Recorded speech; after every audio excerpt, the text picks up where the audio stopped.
is going on? Welcome back to episode of Crew3 podcast. I was recommend with me this week in video form. It's Chris. Actually, I don't know what way I'm going to edit the videos just yet, but probably down, left, right. I don't know. We had Ricky for the end of the year episode, so we get Chris for the start of the year episode, and then hopefully we get both these beautiful boys together going forward. How you doing, buddy? That's right. Ricky is so last year. Okay, Yeah. Chris in video format is 2023. The year of Crew3. The year of Crew3, huh? 2020 Bold statement. Crew3 is what we're going to call 2023, okay? That's how we're doing it this year. So we need to send that to the McElroy brothers when they name the year. That's exactly right. They need to, they can have our input on it. There we go. All right. So we're going to start the show off with a quick vent about how I'm about to just drop the mic on my apartment's management company. Explain how doors work, Ruckman. Yeah, so I open this myriad of challenges. Yeah, so a little quick peek behind the curtain of the Ruckman family lifestyle right now. So over the summer, we noticed, hey, the little outside storage door for our patio closet, it's kind of like coming off the hinges a bit. That's weird. Making a point that we've only opened the patio door once when we put empty boxes in there, and then in the summer we open it again, so you're like, hey, there's some wasps flying out of that. That's not good. And then I said, oh yeah, the door's coming off the hinges. We should call maintenance about that. And they said, oh yeah, if you leave the door open, the wind can catch it and really mess it up. But also just the expansion and contraction of the weather outside can mess these doors up a little bit. So don't worry. We'll put it in a replacement order. I just have to get it approved by the office first, and we'll get it replaced. I'm like, okay, cool.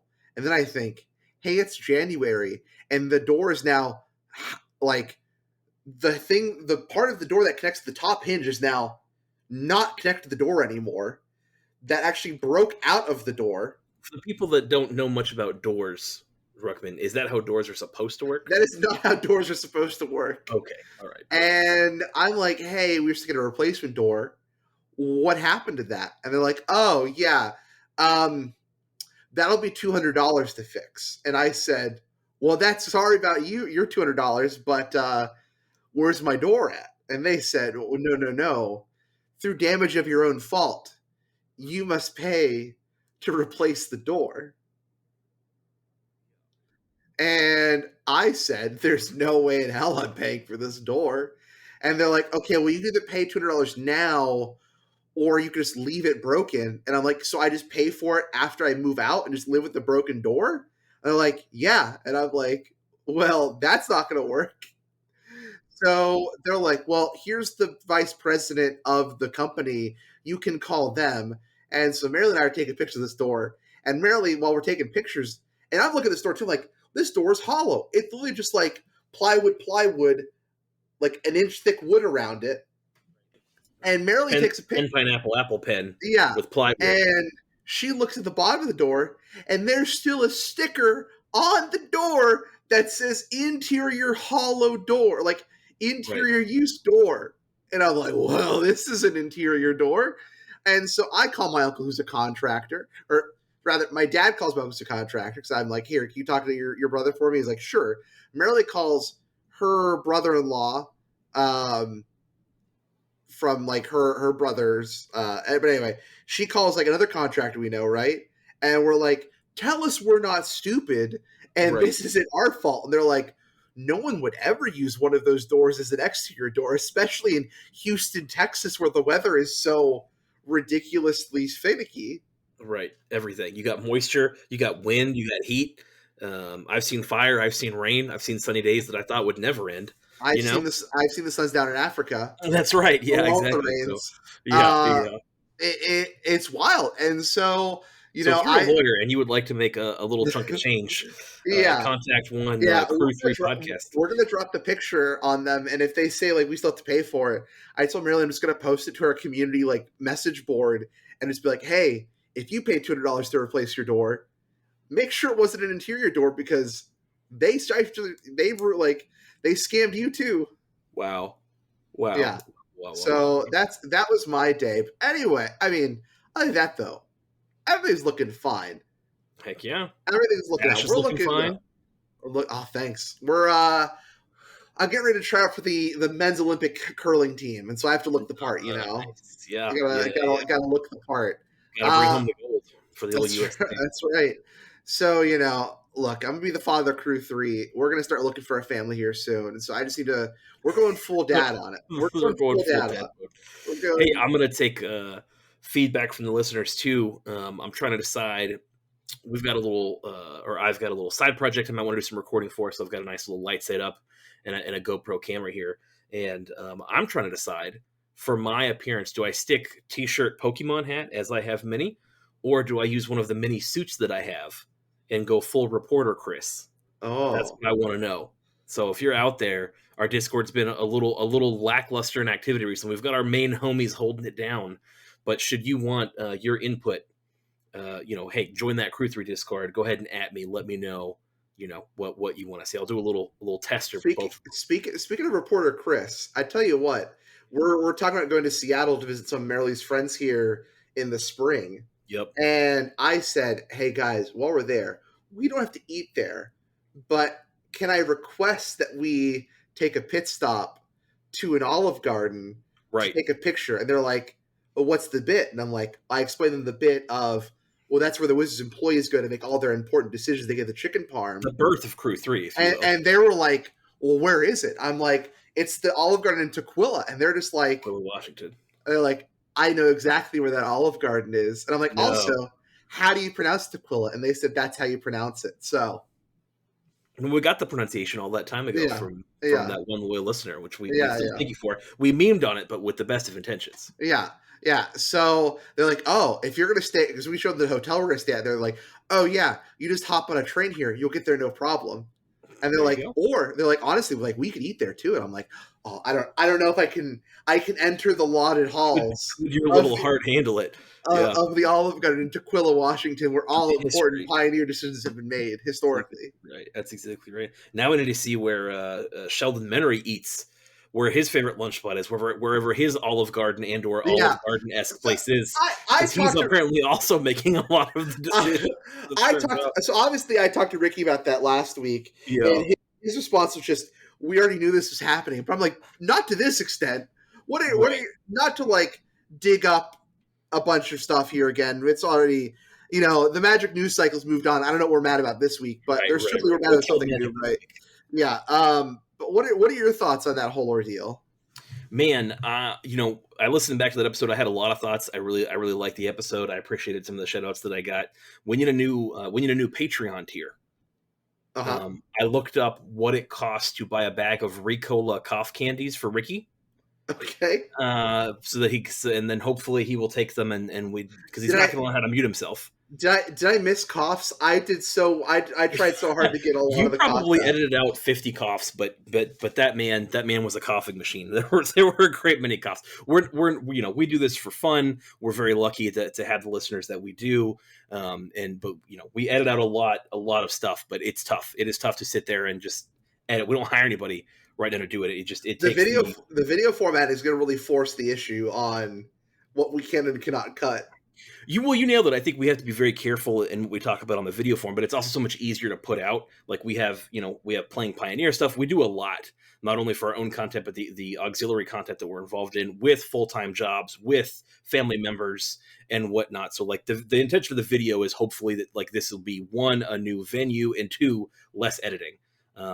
We're still waiting for that sponsorship money from Nate's mom to come in so we can hire a full-time editor. But Yeah. when it happens, Hashtag sponsored by Nate's mom. hashtag sponsor for Nate's mom and maybe Olive Garden. But yeah, hopefully this is easier to edit. It'll also be like less edited. But we're doing like another venue, another avenue with this video stuff and seeing where it goes because it's a lot of effort to edit down even just the audio. So Yep. Also, I want to quickly pour one out to the stream deck here. Homie oh, lived a good, faithful life, yep.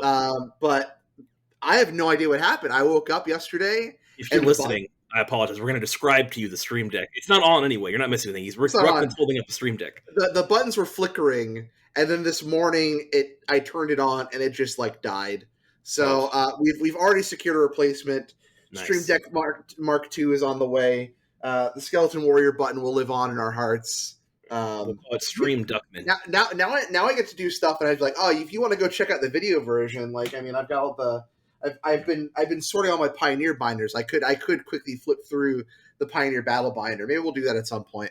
We'll do that. It'll be a But Patreon exclusive hey, Travis, just look at the for the Pioneer Battle for the binder. Ricola tier. What? How do you pronounce that, McKinney? Ricola. Ricola.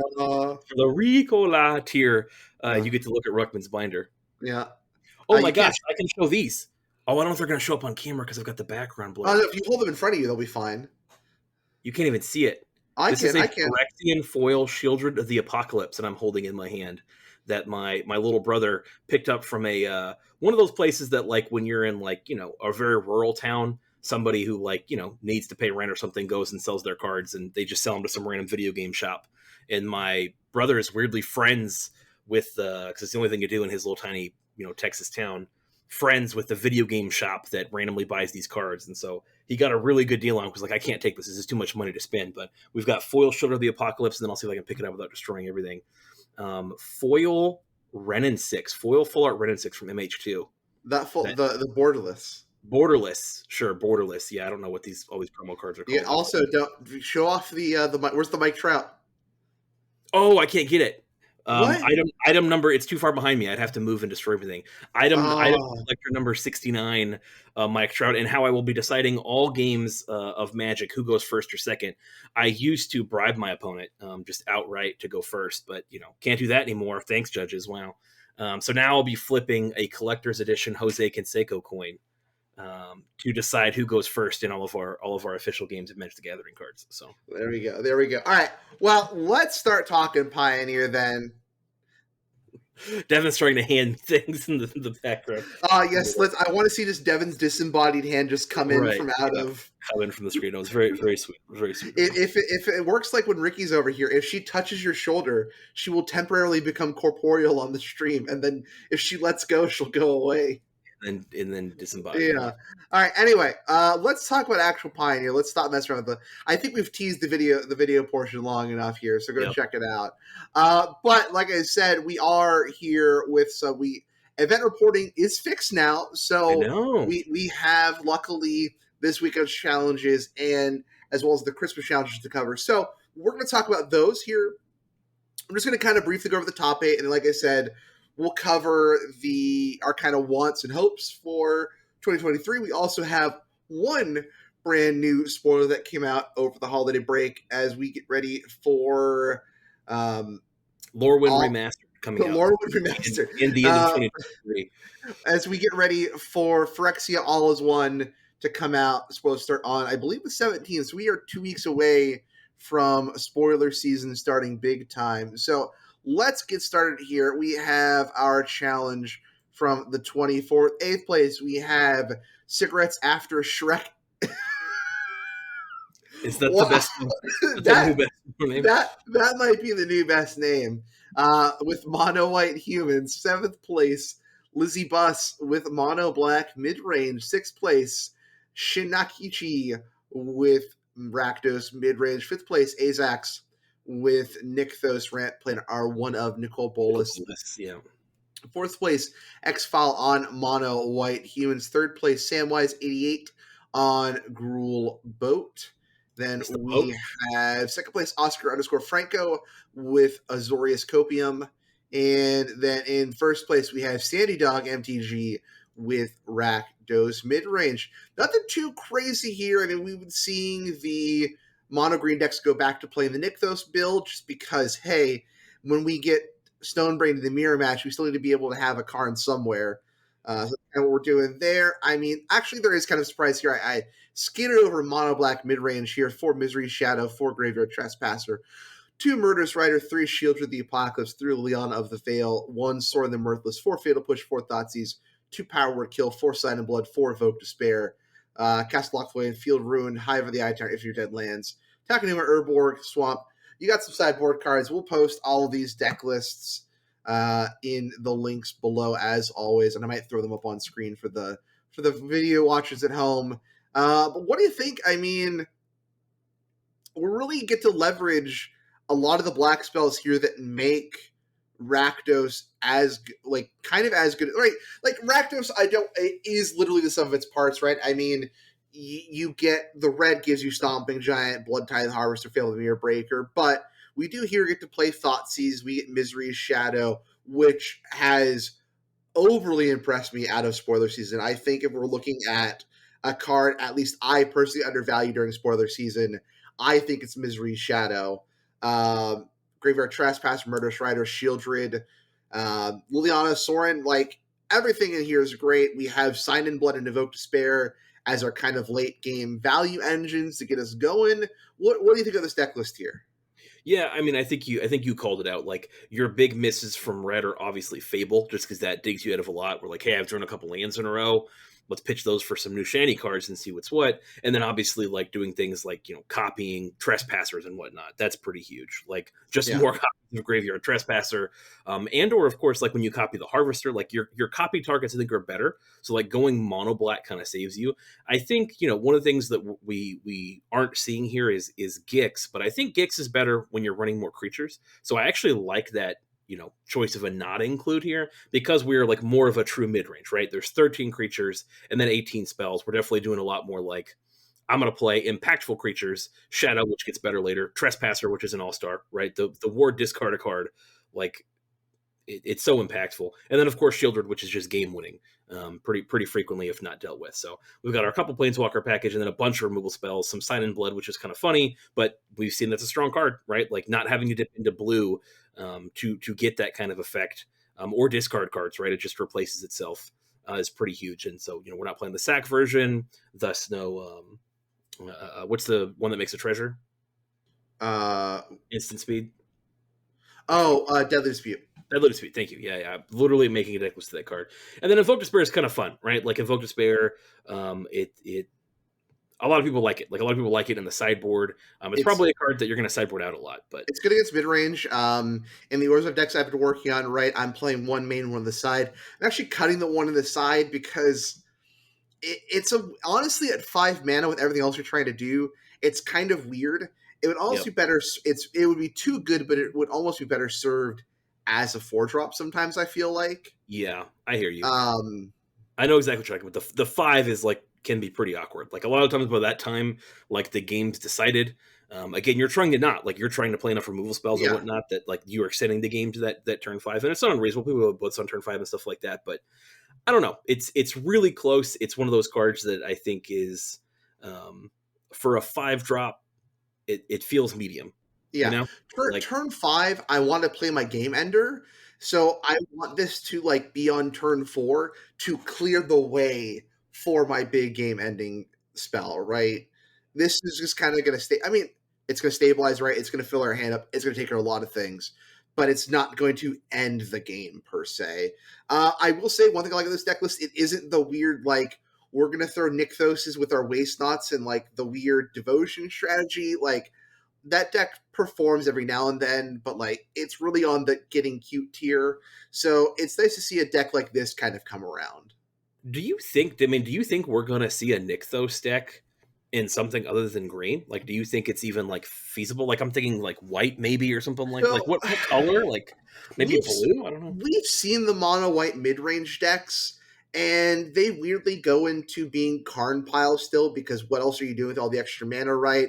But they're not really in a build that can leverage Karn because they don't have all the extra mana that green does. Where it just Nykthos in green is really powerful because it has ways to quickly build up its devotion count to power out an early Nykthos or a big enough Nykthos that it can start leveraging Karn activations and doing other things with its mana, right?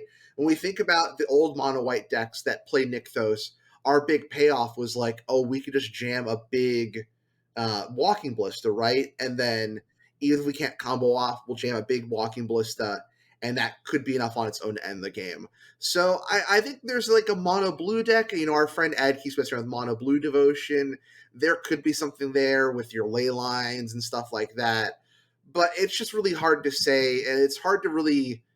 It's like one of those things with your when I'm looking at building a mid range deck that isn't Rakdos, right? I think what I'm missing, and trying to do that with any other devotion deck besides mono green, the numbers just don't add up. I hear you. Part of me wonders if like the answer might be red because of the amount of X spells that you have. But even then, I think again, I just think like green, you have more things that cost like 6, 7, 8. Mhm. I think red might be possible with like an Ugin. Like hey, we're Sure. gonna ramp up and do an Ugin or something like that. So like I think And there could be a red we've pick. seen that deck with like the cleansing wildfires on my indestructible lands and stuff like that before. Yeah, true enough. And then I was thinking like you have red devotion now with what's the card? Bitter Reunion. Yeah. It's only one, but it sits on the table and nobody really cares about it, because it's already done its thing. But a reunion, you obviously have triple red and a powerful creature with Chain Whirler. Mhm. So like if you wanted it, that's there. There's a lot of double red pips Sure. that you can get to kind of get up pretty big. So I don't know. The red mid range deck might be something, but it's just kind of funny to me. It was just a thought that I had where I'm like, man, like it feels like there's some devotion possibilities out there, but really only green. With how much we talk about Nykthos being powerful, only really green seems to take advantage of it. So Yeah.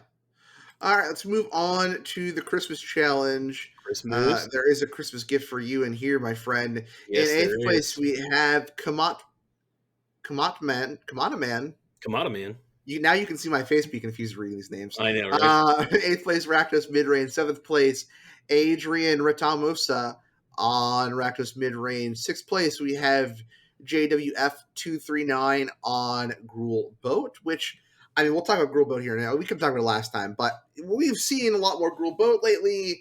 I think the deck has some good staying power. Ricky and I were really high on it last week. We have Die66S on Nykthos Ramp, our Monarchy Devotion list.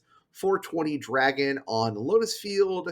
Third place, Ale Milan 19 with Teamer Indomitable Creativity.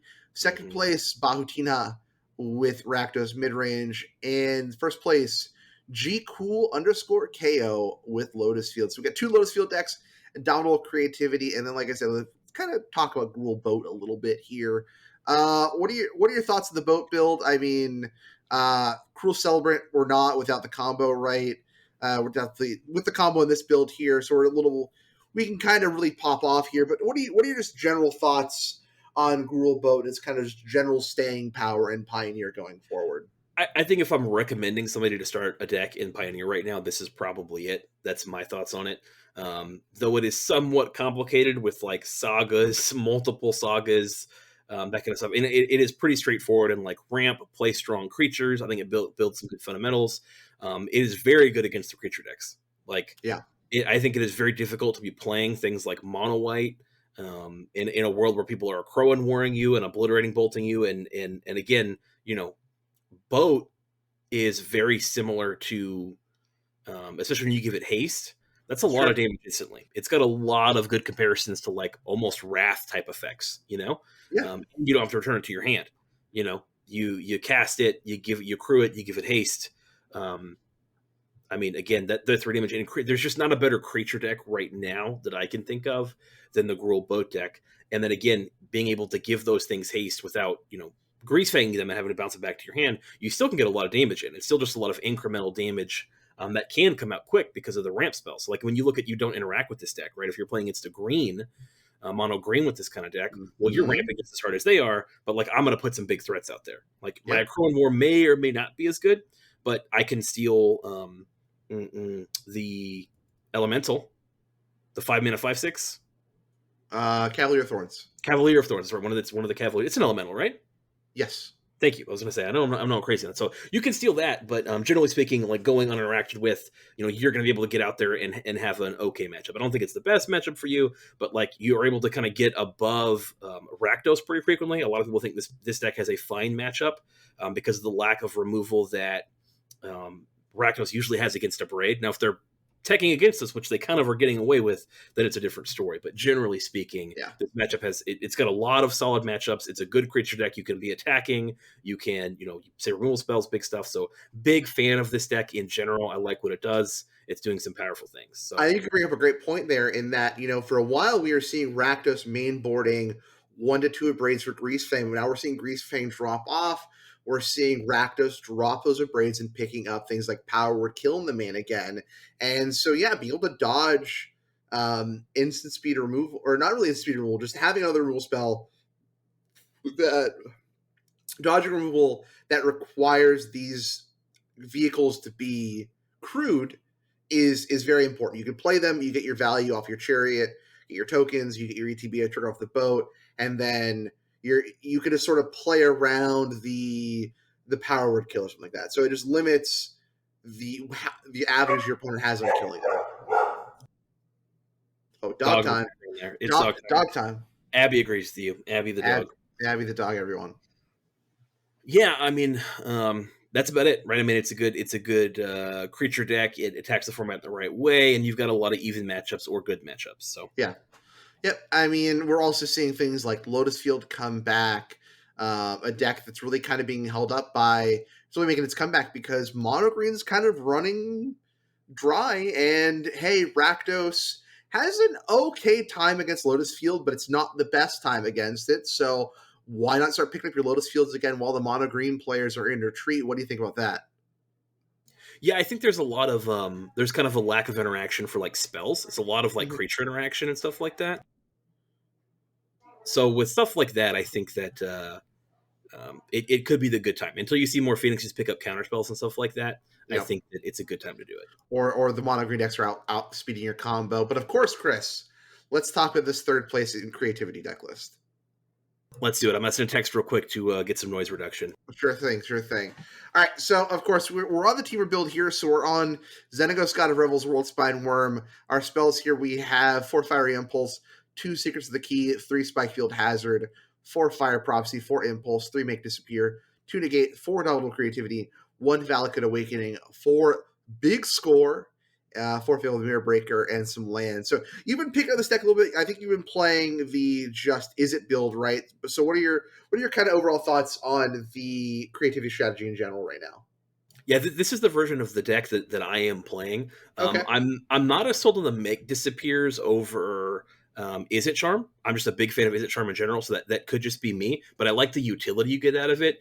The big advantage here, obviously, is that like there are a lot of creature decks right now between Grillboat, Rakdos. Like you're really trying to counter a Shieldred. And Hmm. things like that can really hurt you. But a lot of times, like early, like what you're trying to stop are things like a Thoughtseize. Those are pretty Sure. powerful against your combo deck, right? Is These is it discard. charm non-creature then? Is it charm? Yeah, is a non creature. It does catch planeswalkers, so it Okay. catches really powerful cards against you, like Narset. But not, obviously make disappear hitting creatures is pretty big. We are playing 2 negates also. Sure. Again, would rather see some Is It Charms in this deck, but I'm not the one who 5-1 and did really well in this Yeah. tournament. But I do think this deck's underplayed. I do think there are a lack of counter spells right now, and Hmm. the amount of times that you just turn 4 play a big score and kill people on turn 5. It happens very frequently. Like you Sure. get 3 turns to hit stuff between impulse, between your Fable of the Mirror Breaker triggers, things like that. You get a lot of draw power, Sure. and you find your combo pretty consistently. You don't need 4 Fire Prophecies. You really don't. Like you can play them if you want. It's a decent removal spell, but if you want better removal or more like one thing I've been a big fan of is the 2 mana return a spell to your hand, return a spell or a creature to your hand. Oh, I'll play sure. the I played the card for Unsubstantiate's the name of the card. Unsubstantiates. It's a card I've actually played since that card's been printed. I like it a lot. So I like that card as well. It depends on your metagame, but you can definitely tech those because you can cast Xenagos. It's not difficult with treasures. You play no green lands, but you make so many treasures with the big scores, and then you usually play a couple Prismari command. You don't have to, but honestly, the Prismari command hitting artifacts also, that's a big deal. So you destroy Parhelions. Sure. So you Yeah. destroy Parhelions, make a treasure token, or deal 2 damage, make a treasure token, or whatever you want to do. But it destroys an artifact. So if you're in a Greasefang heavy meta like we are, a lot of locals are. Greasefang's very popular in paper. It's a lot of fun to do. It's pretty available, yada yada. So Prismari Command I think is a good choice, but obviously really love this deck. I do think it is criminally underplayed. I think it is the best combo deck you can be playing because again, the amount of times that you're just like it's a 1-card combo. And traditionally things like Scape Shift have been insane, and you've usually had to play Scape Shift on turn 6 because you just need a certain amount of lands. Now you could ramp there. But in when Scape was a little more fair, that was what you're doing. So hey, I can play this on turn 5 or turn 4 if you get lucky with treasures and you play more treasure makers. Yeah. Big fan of this deck. You get a lot of choices for interaction, especially being blue. And again, do think this deck is definitely underplayed, and I've had a lot of fun playing it. Yeah, it's totally fair. All right, let's move on to the super qualifier. Ricky and I briefly talked about Angels winning last week. Now we have the rest of the top 8 here. 8th place, we have Riane on Rakdos Sacrifice, a deck I've been loving. for the most of the last RCQ season. Seventh place, Fink 64 on Mono Blue Spirits. Sixth place, Musasabi with Five Color Fires. Fifth place, The One Who Knocks on Five Color Fires. Fourth place, Zuxa on Abs and Greasefang. Third place, Felidor on Rakdos Midrange. Second place, ALMTG on Is It Phoenix. And first place, MZ Blazer on Slesny Angels. So, I mean, thoughts on Angels? Any other decks you want to talk about? I mean, I could go on for days on why I love the sack builds. You have a rougher mono green matchup, right? But honestly, I've found, at least locally here in paper, ain't that many people playing mono green at my RCQs. In fact, was one of the people that was playing the deck at RCQs around me. So if you're in a really Rakdos mid-range heavy matchup, this is a very good deck to pivot to. It uses, I would say, not all of, but some of the same fundamentals as the mid-range deck. And you just get to play the game at your own pace. And this deck is always straight and fire. I'm not playing the Meat Hook Massacre, right? And I do think you do want to play some number of Kari Zev's expertise, just so you have the catch. They're playing between the board here. I like some in the main. Having the big catch-all thing for a Kalidas or a Shieldred can be big, and then just being able to free spell away into a Deadly Sweet or Village Rites at the same time after you take control of the thing is very big there. What are your any sack thoughts here, Chris? I'm with you. I mean, I think in the creature metagame, this is exactly where I want to be, and that's kind of what we're seeing right now. It's a lot of boats, a lot of Rakdos, mid range, things like that. So again, with mono green on the downtick, and again, we talk about Sack having a bad matchup. Obviously it stops your cauldrons, it stops your Oni Cold Anvils, but you still have other, the ways to sack cards. Not a ton, but you have some, and you're playing red black. You don't have to be afraid of no Karn. Like it's not good. I'm not telling you that it's a good matchup. I'm just saying that you're not dead in the water if you run against it, right? It's not that bad. You're playing Rakdos. You have Dreadboards. You can sideboard. It's not unreasonable to main deck removal spells. Yeah. So like if you're worried about it or you think there's going to be some, I think it's still worth the play. And again, I do think you are. Obviously, Rakdos is fine against creatures anyway because you have so many removal spells. But the sack matchup is truly good because you steal their creature and then sack their creature. Yeah. It's better than a removal spell because you steal it, deal them damage with it, and then sack it off for triggers. You play against boat. They drop a Love Struck Beast. You're like, okay, I'm going to buy back my cat. I'm going to attack you with my Love Struck Beast. Then I'm going to sack your Love Struck Beast, kill your little human token, and it's just. Yeah, it's pretty huge game. So again, I think Rakdos Sack is a fine place to be, especially with great on the downtick, and then you still have Rakdos cards. Like you maybe you got to pick up some Shieldreds, but it's a lot cheaper not having to pick up those Shieldreds. Though I do think they are nice for the sideboard. So it's a cheaper way to play Rakdos if you picked up the lands, which would be a smart idea. Without having to shell out for Shieldreds and whatnot. Again, I don't think you need the Meat Hook Massacres necessarily. They could be good in the sideboard, but I don't think you necessarily have to have them. And I think that it's a very powerful deck you could be playing in the metagame that we're seeing at least online shape up right now. But we've been playing a ton of RCQs recently. We've been playing a lot of paper. We're going to start playing a lot more, especially with Dallas. And we've seen a ton of Rakdos. I mean, there is a ton of Rakdos out there. A lot of people feel comfortable in the deck. They know it's strong. Yeah, I would hazard to say that most of the RCQs I've played at, the top tables are like, if not the whole room, is 1/3 to 1/2 Rakdos mid-range. Yeah. There is no doubt, and there's no hiding that Rakdos is very popular among the paper grinders. Yep. Everybody knows it's a good deck. It got Sandy Dog. Sandy Dog stopped playing Burn to play Rakdos. And that says a lot. Sandy Dog's very well known for playing Burn as of recently, right? It's a popular deck, and you got to know when to go face, when to point at creatures, yada yada. So that switch to a powerful deck and then gets first place, I think says a lot about it. We all know that Misplaced Ginger, aka Derek, has been playing a ton of Rakdos to great success, and it's just a fantastic deck. So if you're looking to attack the meta, I think Sack could be a fine way, again, given that we're seeing the response to that be like creatures that go bigger, what have you. The strategies that seem to do well seem to be like vehicles that dodge Fatal Push. Yeah. The Rakdos mid-range matchup, I will also caveat, as a Sack player, has gotten a little harder with Misery Shadow running around, but it's a 2-drop. You have Yeah, ways of dealing with it. yeah. It gets claimed, it gets fatal pushed all the same. It's by no means we're saying that like you've got the most insane Rakdos mid range matchup, but I do think that your creature matchup, um, improves to some degree. Maybe it's You win more, also but it have the feels so tools. fun. It feels so fun to steal your opponent's creature and sack it. Is it increasing your win percentage? I can't promise you. Okay, no promises here on Crew 3 podcast. The only thing promised that we promise is that if you go to Olive Garden, okay, no, I'm done. I'm done with my Olive Garden. Hashtag we. This is not financial advice. Hashtag this. Also seventh place, Mono Blue Spirits. Yeah, The deck is still dirt cheap to play, right? Like Ricky and I went over it last week. We were talking about our budget builds. Like you don't need these. If you drop the Hearses from the sideboard, it's a sub $100 deck to build, and right. that is insane. Because I think again, similar to Rakdos, if you're looking for a good deck to kind of pick up and just run with for locals, Mono Blue Spirits gets the job done. It does. It does. I don't know if there's a more annoying deck to also play against when you're like Yeah, you got an early and are countering all my spells, so you are kind of the fun police. But again, a great way to pick up Pioneer for super cheap. Again, most of these decks are sub 500, and we were seeing a lot of decks before the paper resurgence. Hopefully, you were buying from the beginning when we were saying, "Hey, paper prices are going to go up as there's more paper events." But if you didn't, this is still the most budget friendly format. That's not obviously Pauper. That's competitively played. yeah, You need a lot of shielders to play standard, unless you can still play shielded, right? They yeah. banned It just came out. Okay, I was going to say Master, yeah. so they banned Mega Master, not shielded yet, but yeah, very very budget friendly format. We love that. I'm going to start brewing some more for the format because I think we need some more brews. So Yeah. Five color fires. Look, I respect this deck. I'm never gonna play. You're never gonna catch me playing this deck. It's just not me, man. But I respect everyone who does, even though it gets really annoying to play against. Look, Leyline Binding, 1 mana, O-Ring with Flash is real good.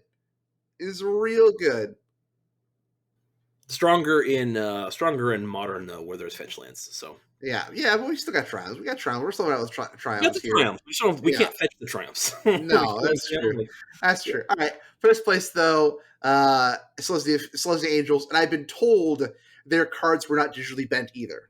Nice. Okay, perfect. I'm making Okay. sure Yeah. the whales weren't marked. That's That's a right. deck that is very matchup dependent because I've seen what like Ricky was talking about last week, where he was like, "You don't play cards that cost less than 3." Somebody in our Discord, I wish I could remember who it was at the top of my head. I don't know if it was Bridger, or it was who it was, but somebody had tried um, Celestia Angels, Yeah. and they were definitely like, "I don't know, man. I just died every game." Like Yeah. I didn't play spells before turn 2 or 3, and I was just behind. But if you're playing against again a more mid-rangey deck, you get a lot of angels out there and gain a lot of life. So Yeah. It's like what is Bishop of Wing like? You play your 2-drop right, and it just immediately gets fatal push. Like your 2 drops are Bishop of Wings, Giada, and Evil Valkyrie. Those are very strong 2-drops, but you don't really have a turn 1 play. You don't really have acceleration, so you're just kind of trying to make the best of your turn 2s and turn 3s before you can hopefully start resolving some reconstructions and collected company.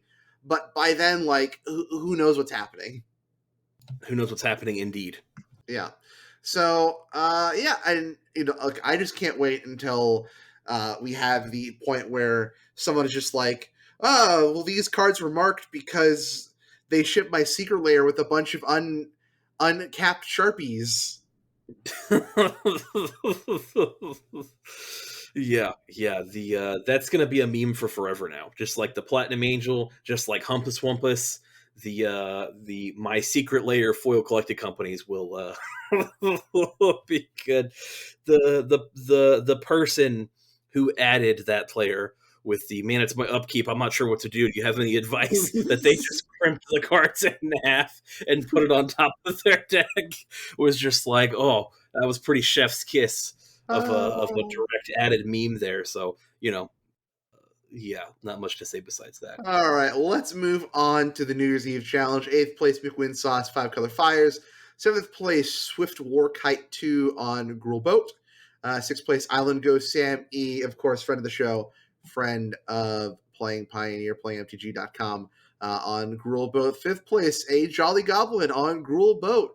Gosh, the Gruel Boat train just really, we set sail, huh? We set sail from sea. We Uh, need the jaws. We need the jaws to take out the boat because they're yeah. going to need a bigger boat. Harrowhawk on Lotus Field, Azax on Nykthos Ramp, Jacob Pablo on Rakdos Mid Range, and Super Cow 12653 on Abs and Greasefang. Now we saw the last event as well, Abs and Greasefang. We're picking up things like Pelucros Unchained now. What are your thoughts, Chris? I mean, Esper versus Abs, and where are you landing on the argument?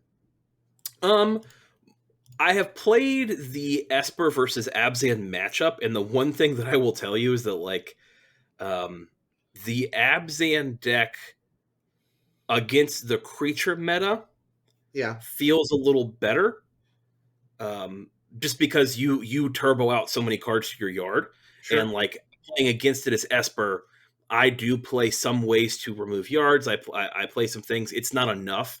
Just the amount of turboing that you can do, I think, especially again in the creature meta that we're kind of in, I actually like the Abzan version better. Against things like mono green, against things like control, I like the Esper version better because your backup plan is better. That's why I think we're seeing some kind of Pelucros and things like that to get a slightly better backup plan. Hey, how can we do that while keeping this what I think is a better kind of turbo graveyard strategy? There's a reason that we're playing 3 Can't Stay in the Way in the main, because we're playing Grizzly Salvage, right? We're playing Satyr Wavefinder, Rafine's Informant, which I still don't like, but hey, it gets cards to the yard. Stitcher Supplier. There's a lot of cards hitting our yard with consistency. sure. So when you're not being interacted with, this is the version that I would rather be playing, to be honest with you, and I understand why. So again, as long as there's a lot of creature stuff going around, I think this is it. I did do better against Rakdos because I had more threats. Sure. Like the Rakdos player wasn't able to just sit around and go, well, I've got X number of removal spells for just your Grease Things. It's the only thing I have to kill. Against the Esper version, you have a little bit of a clock with Rafine, which is an absolute house and does not get killed by power word kill, Sure. because I think it's Demon Sphinx. Yes. I know that we looked at that and we're like, oh, Yes. what? Yeah, And then because of all the course all the all the all the mob leaders are demons. that makes sense, yeah. And then Evangel was super good, just because it filtered you a card, so whatever you were drawing too much of, lands or whatever else was there. And again, it having evasion was weirdly good, right? It was frequently a 2-mana 3/3. You could frequently get 2 mana to get there. So the backup plan with Esper is better, but again, against the creature heavy meta, I do think Abzan is the better deck. I have Esper built, so that's what I'm rolling with. I'm Sure. not going to go out and probably Fair build enough. the Abzan version. I'm probably more likely to build a Sultai deck than I am do this. But I do think Abzan's the right call right now. I've played quite a few matches with Esper. Not many with Abzan, but a lot with Esper, to have kind of an understanding of that, and that's where I feel right now. Yeah. All right. Last challenge here. This is our New Year's Day challenge. Eighth place canister on. Is it Drake's? But this is Phoenix. Phoenix through and through. Seventh place Eridos on Lotus Field. Sixth place we have turn one Glistener Elf on In four fact, color fires. Yeah, in fact, who would have thought? This is four color fives. This is an enigmatic, a deck that is solely held up on the power of temporary lockdown. I'm gonna be honest. I think this deck is worse in my mind than even enigmatic. I don't know how you feel about that. Fifth place Arius on so is the Angels. Fourth place Claudio dropping the dragon once again, going back to Azorius control. Third place Gabriele 91 on Mono White Human. Second place BMJ on Lotus Field, and first place Quiniac on Nykthos Ramp. So, I mean, where are you at on Fires versus Enigmatic?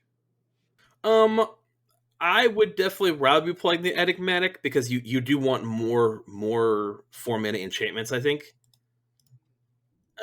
This is obviously just more ways in which to hit your powerful card. But in this one, it looks like your mana's a little better, not by much, but maybe it is for when you're casting things early. Man, double white for Skyclave Apparition, man. I Yeah, don't like know. always the thing I with don't these decks. know. It's like I get you're playing stuff for free, but it's just like, man, do we have nothing better? Really, honestly, nothing better than Kenrith. Man, Canvas is so good because it gets your guys haste, right? Yeah, I just So does Cavalier, but that's where Kennett's so good. It's like you multiple ways of haste, because then you turn into a combo deck where it's yeah. like, hey, I'm going to play I've already played Omnath, you didn't kill it. Well, guess what? This turn, here's a Kenrith, here's a Cavalier.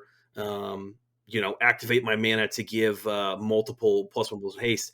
I mean, to be fair, I don't know.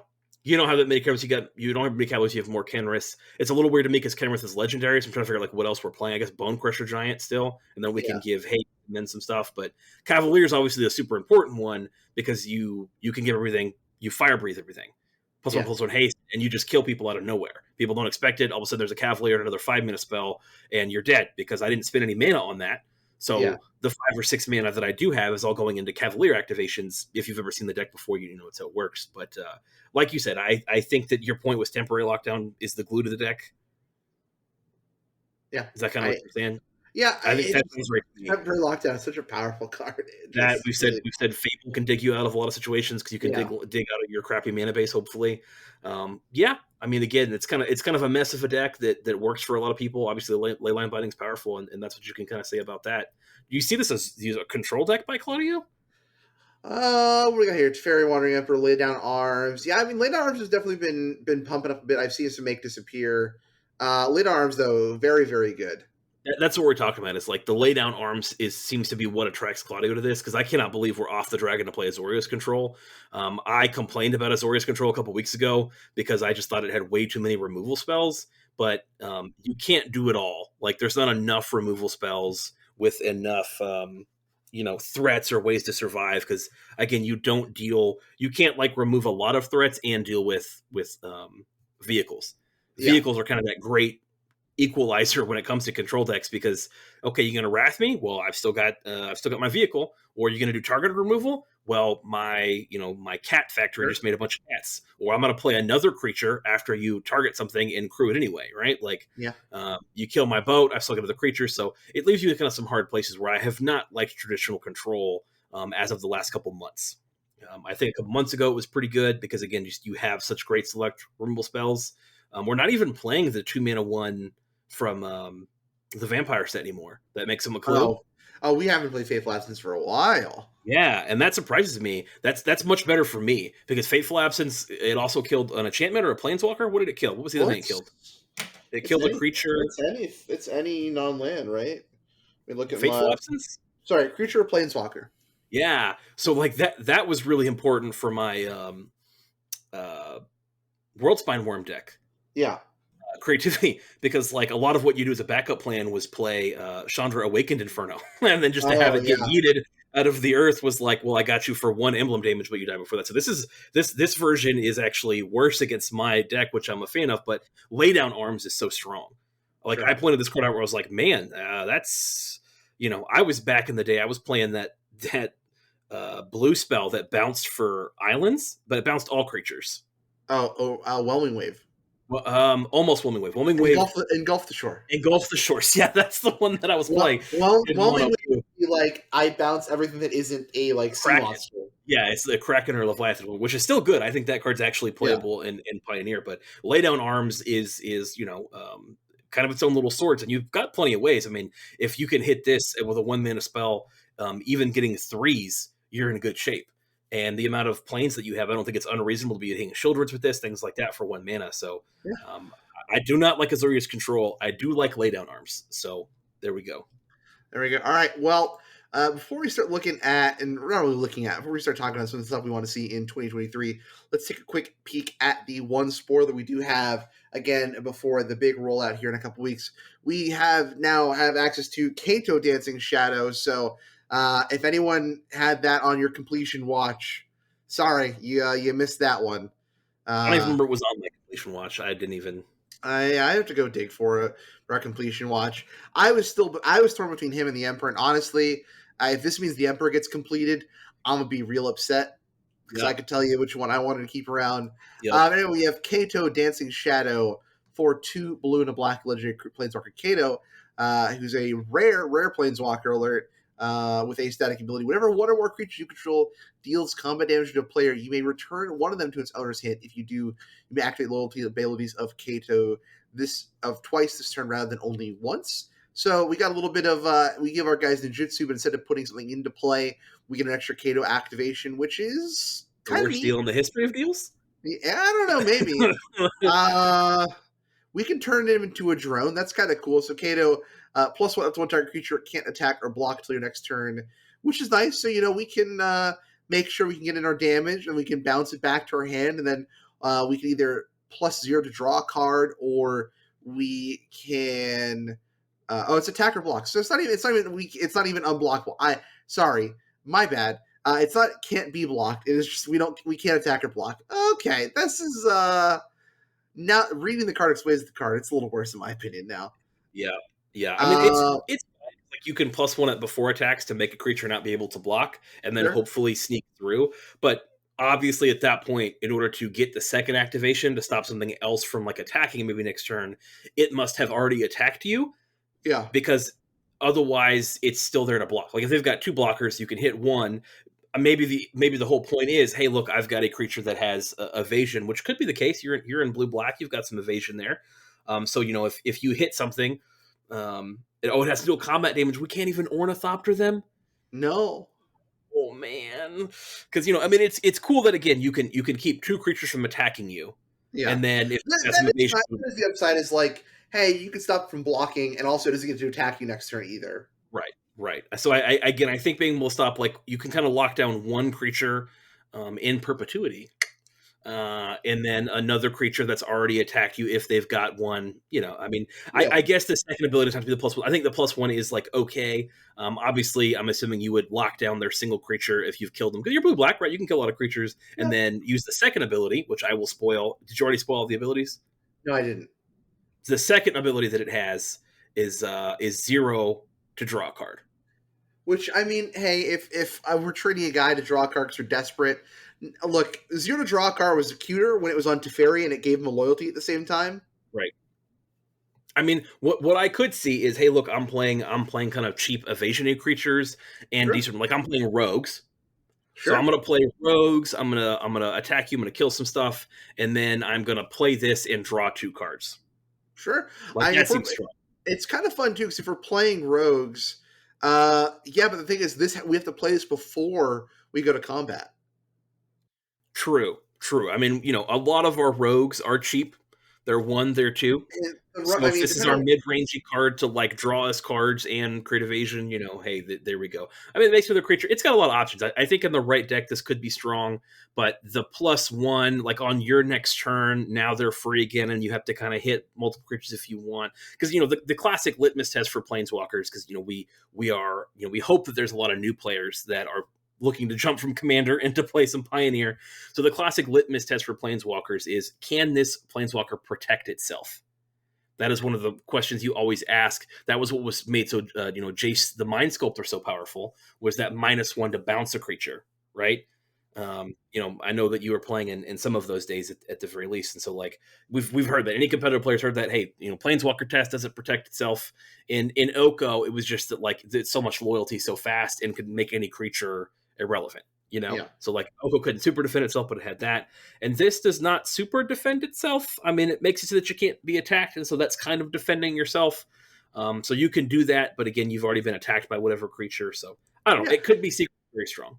If you're also talking from the rogues perspective, I mean, part of the big thing with rogues is we want to reset like our thieves guild and forces and stuff like that, so we get those extra ETB triggers. So maybe that's where this can shine if we're just trying to get some fun ETB triggers off, right?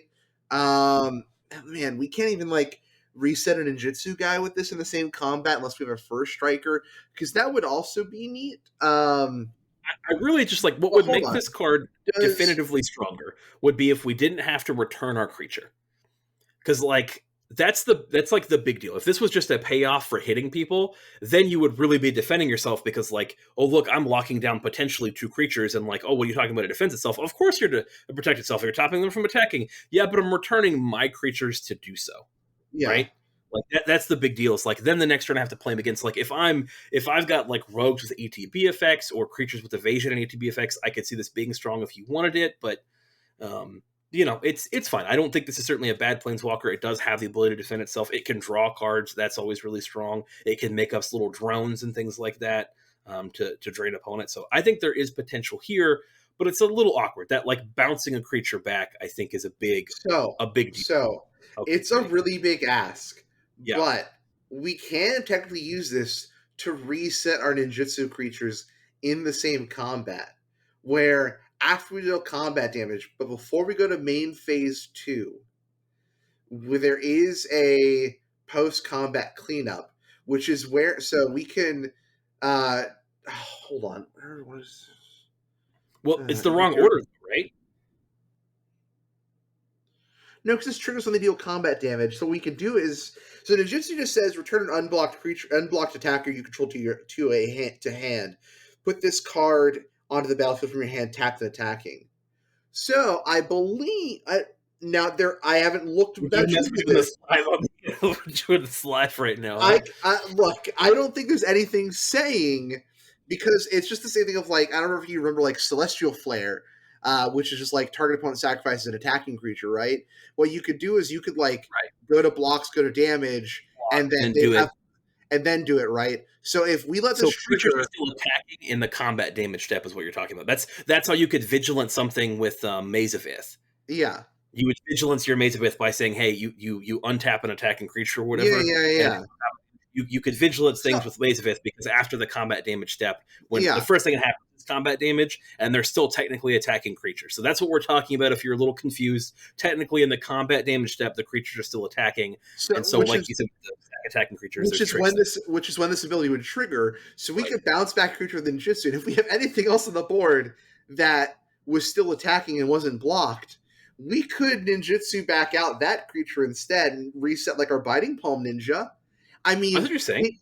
think of how many loops we just jumped through to get there, but like it There's is not. all play. Are you telling me there's not a timing restriction on ninjutsu? Because if there isn't, then you could do that, right? Like you could attack, use this to Ninjutsu. bounce.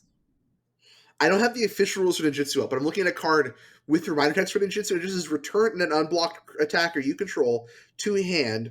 Put this card onto the battlefield for your hand, tapped and attacking. Hmm.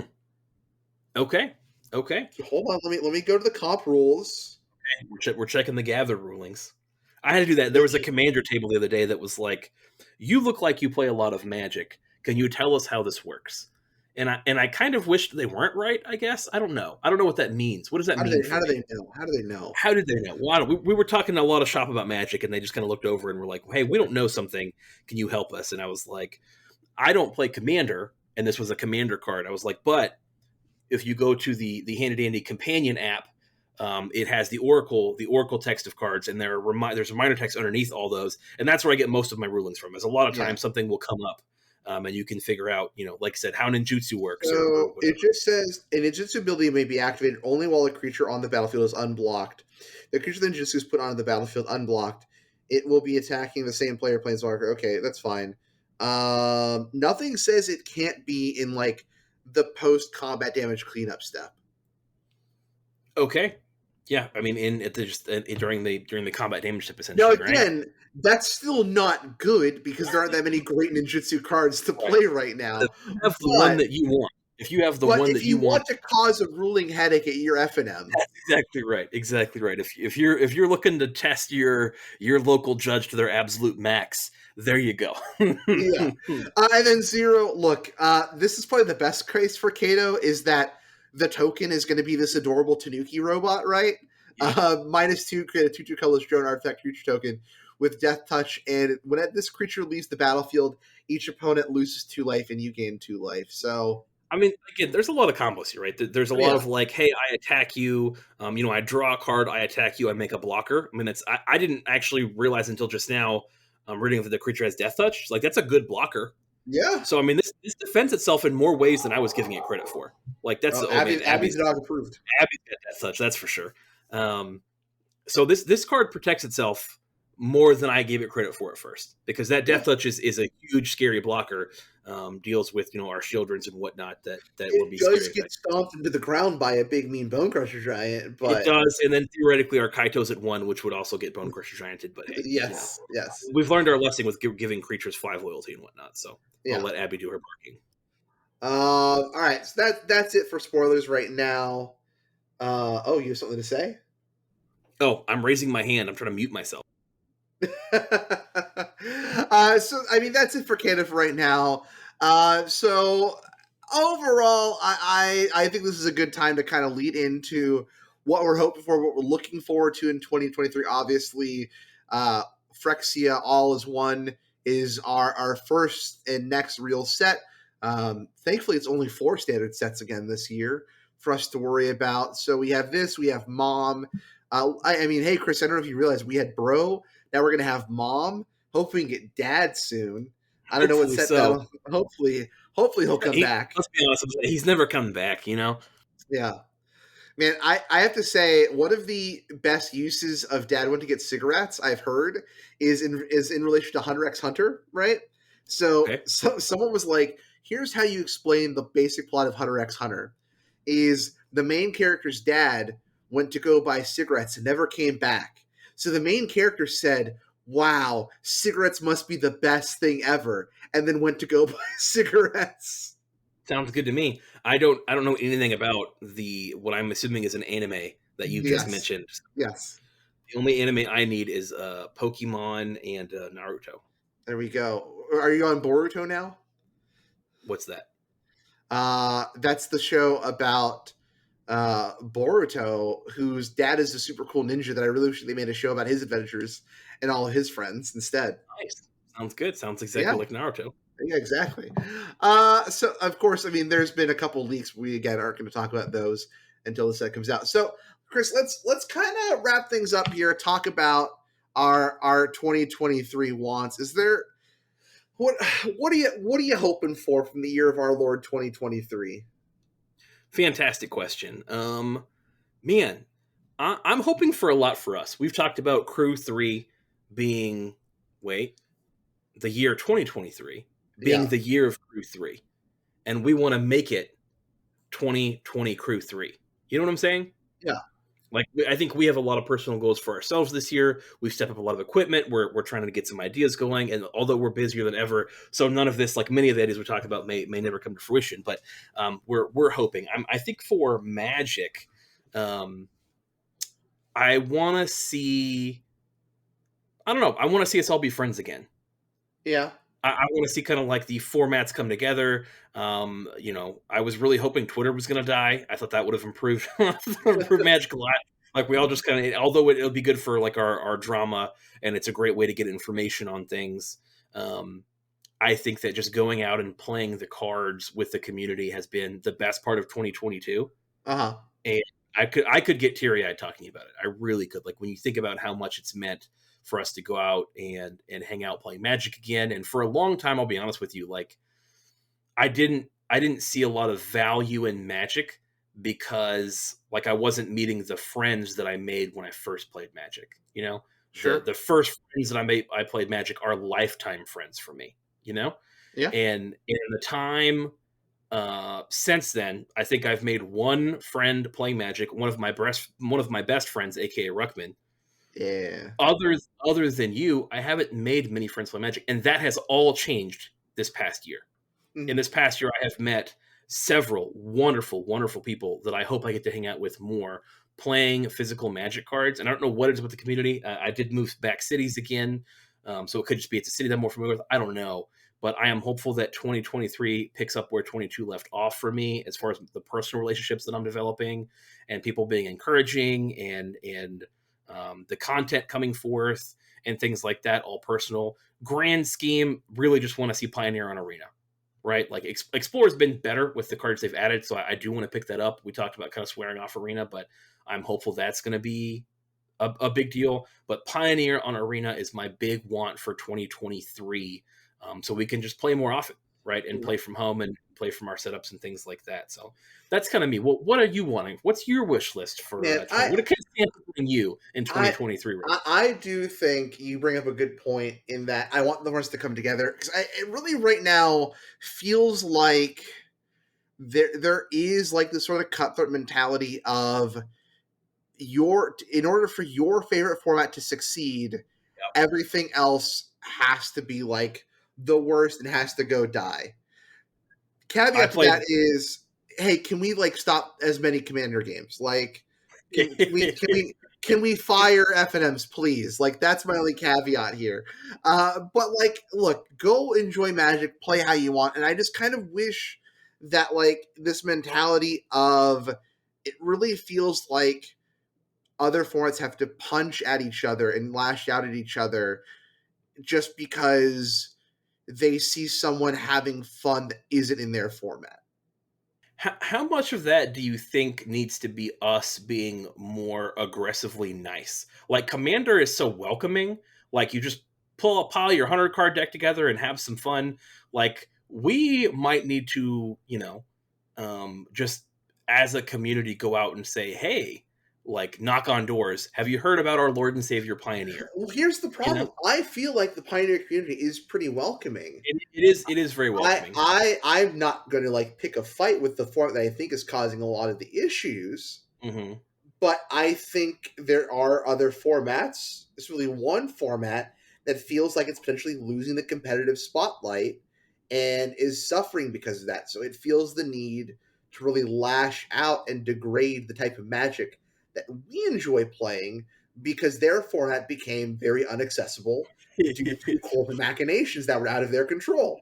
Sure, sure. I think we've done our part to stoke some of those flames as well sometimes, but yeah, I really think that like because I think you're right. I think in general we do. I think Pioneer's been very welcoming. I think that's just an area that I want to focus on. That's like been my effort, and maybe I need to be even more. It's so hard to give so much more example, but I try and be like, hey man, here's a person in your area that plays Pioneer, and try and be friendly even when I lose to let people know like, hey, come ask us about Pioneer, right? Like if you want more budget content, let us know. Like get involved because I really think it is the certainly the most entry level competitive format for budget reasons. And if you like modern, great. If you like legacy, great. Yeah. I think For those that more don't positive than know, those. But I I run the content schedule for playing Pioneer. yeah, So if there is stuff you want to see more of on the site, let us know and we can try to make that happen. yeah, You on the know? tweeters or whatever else. But I really want to start stealing some players from Commander and be like, hey, level up a little bit. It's going to be a little more competitive, but it's very friendly. You're still going to see people brewing. I see brews every week at my events. Yeah. And so again, I think just hey, hitting up your locals. You don't have to jump to competitive yet, but like I think it really could be the stepping stone to competitive Magic, and I think we have an opportunity to kind of do that again. And we did it for a long time with our tournaments before we got so involved with And the we playing we Pioneer will stuff. start we will hopefully start bringing those back soon. I know at least like the tail end of last year it went from being like me getting married in the middle of the year to like RCQs are back. Yes. We gotta hit the ground running on those. And I It's not all do on us. Like it's like the community. Like I am encouraging people. Hey, go out if you seek some Commander games. Preach the word of Pioneer if you like to get it to fire. Because we've had nothing but success here, but we've heard a lot of stories of a lot of places not like I said not firing FNMs, and things like that. So you know, it's rough. I mean, you know, some areas just it just can't support it right. Like it's always annoying to me where there's like so many game stores in Houston. The community is so like segmented and fractured down. It's just like I don't know where to find events half the time, and if I do, it's just like, oh well, we're gonna fire Pioneer here, but everyone's at like five other stores playing Commander and stuff like that. So, and again, play the Magic you want. It just is. Uh, and it just really just takes store managers and store owners to just start pushing again for other communities, right? yeah, Like, I think that's a big thing is that as things start opening back up, right? Oh, we know we can fill commander tables, and so it's like we're going to try Pioneer. Hey, after 2 weeks, we had like four people showing up, and then we're just to stop trying to run it. It's you need those weeks to build up stuff. Like yeah, it's rough, it's hard, and it's just keep going. The Wizards has faith in the format, and I think that's the biggest thing for us is right, that yep, we are once again another RCQ form. We are an RCQ format and stuff like that. So it is a big deal.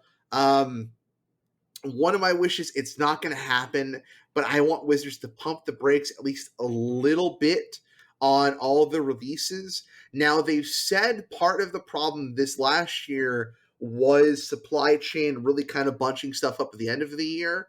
And if that's the case, I think this year would hopefully be kind of their prime example of like they're going to stick to their corporate jargon of six tentpole releases and supplemental things here and there. I think we as Magic players really just honestly need to accept that not every product is for us. And it sucks to say, right? Like you want to go and be able to buy every hot new piece of product. And I don't want to sound like I'm just being a corporate stool pigeon here, But I think it's about time that we just have to accept that they're putting us into boxes. So you're just going to have to start buying product based on those boxes you want to be in. And if that's going to be cutting a format here or there, really planning out your purchases, that's what it's gonna have to be. And I don't want to sound defeatist.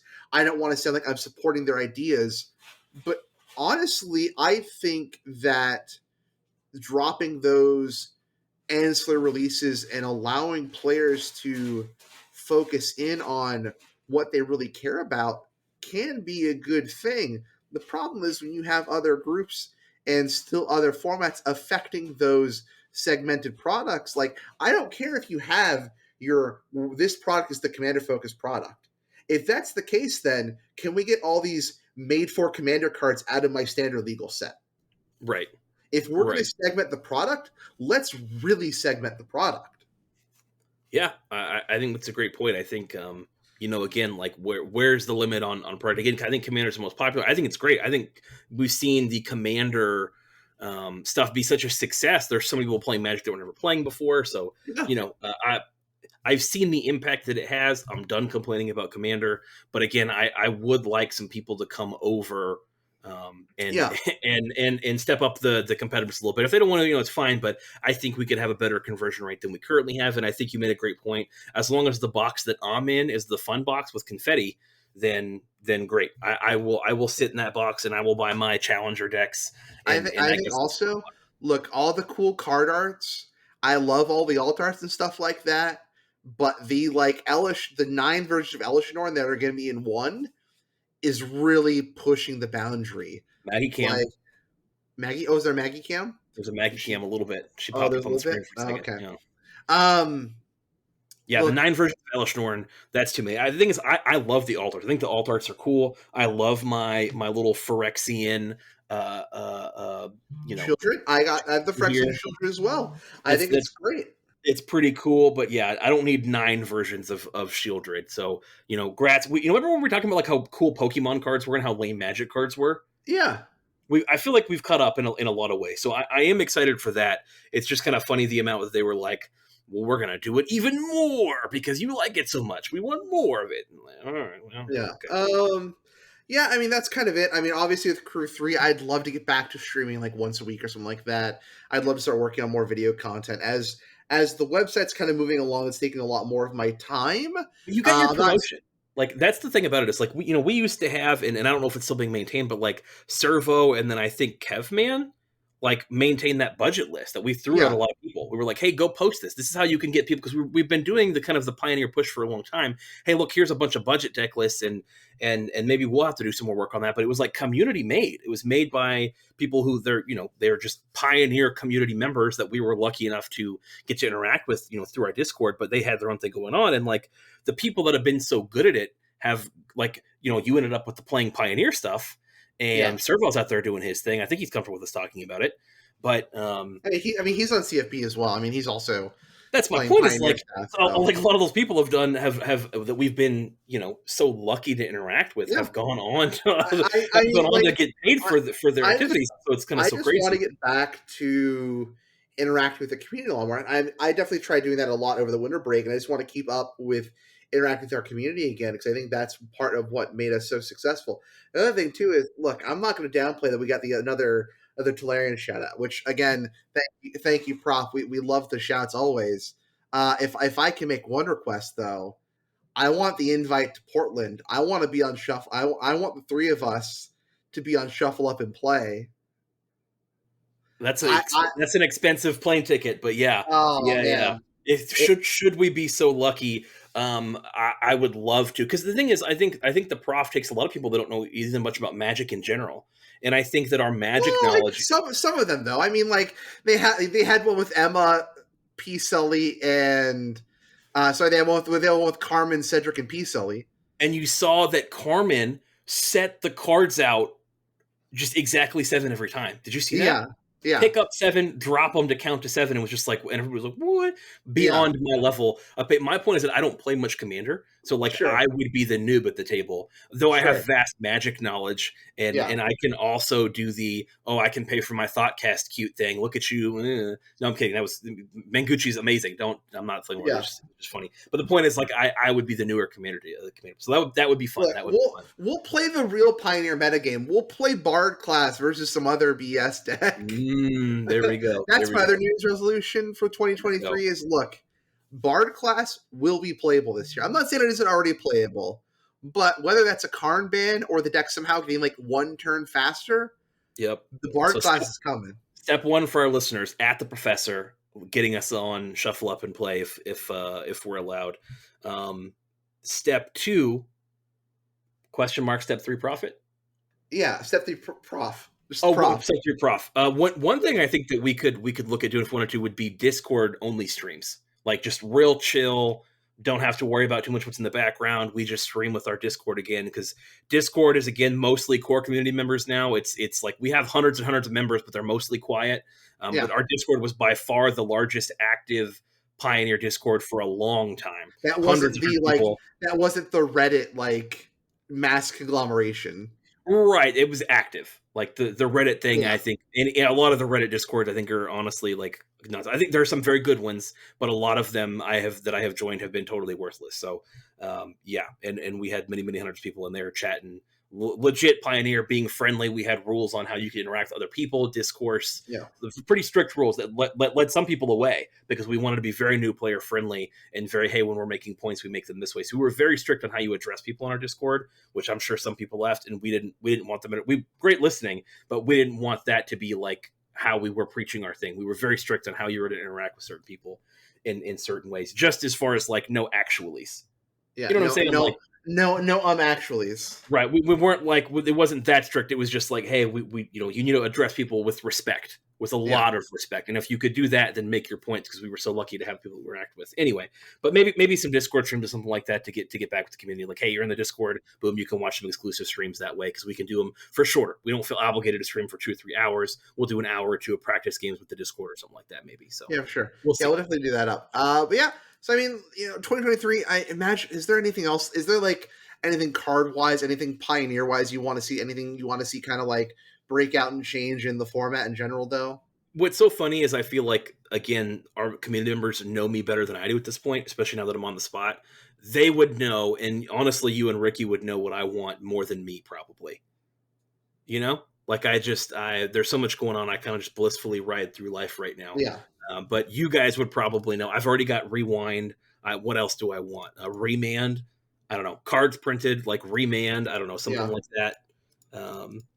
What did I play a lot of? Is Remand too good? I don't know. It's probably too good. It's probably too much of a delay card, and it's pretty feels bad.